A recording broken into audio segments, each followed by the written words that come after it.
Tom Delaney show, okay? We took a look at stakeholder engagement, and most of it, probably no surprise, we had a lot more questions that emerged rather than sort of analytical statements to make. So, one observation, we have a limited data set around the advisory panels. Of course, we have a limited data set. There's a limit to the amount of analysis you can do.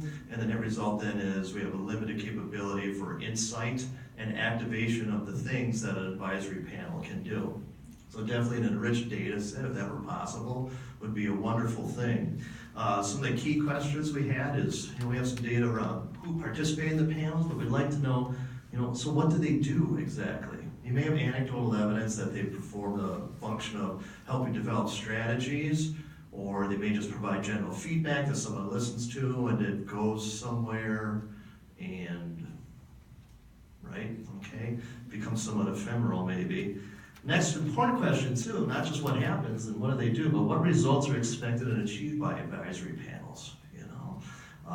Is there a deliverable? How do we see the work of an advisory panel actually showing up in work and a difference in the day-to-day school experience of students? So all this kind of circles around back to something we just heard about.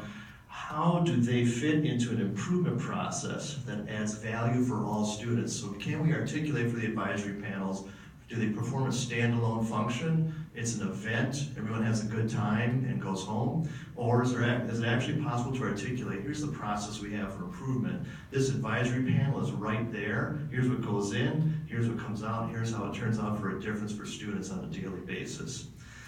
Why should we do all these things, ask these questions? Because, boy, advisory panels are awesome opportunities, right? When they're run well, they can provide value feedback for any improvement process. I could put things out there and say, hey, how's this working? What do you see? Is this a good idea? What are you experiencing? And get highly valuable information that may not be available in other contexts back for an improvement process.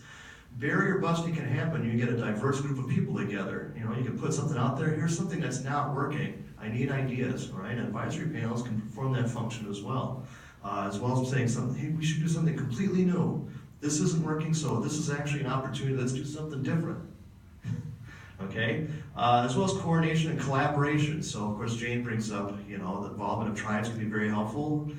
In special education, my area too, I look at collaboration with counties. How do school systems and counties work together, especially to address kids that need a variety of different types of public services, not just school-based, but also community-based as well.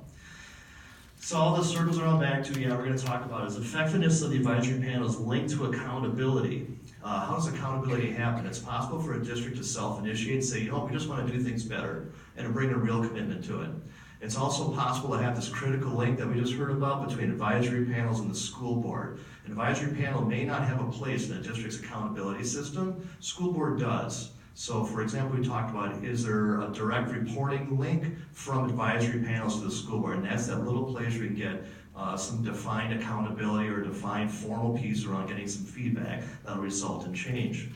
Final question then is, sure, we've talked about improvement processes, accountability, links, functions, results, innovation, barrier busting. So can we have a framework for effective advisory panels and a framework for effective stakeholder engagement as part of our pursuit of these goals? Thanks. Okay.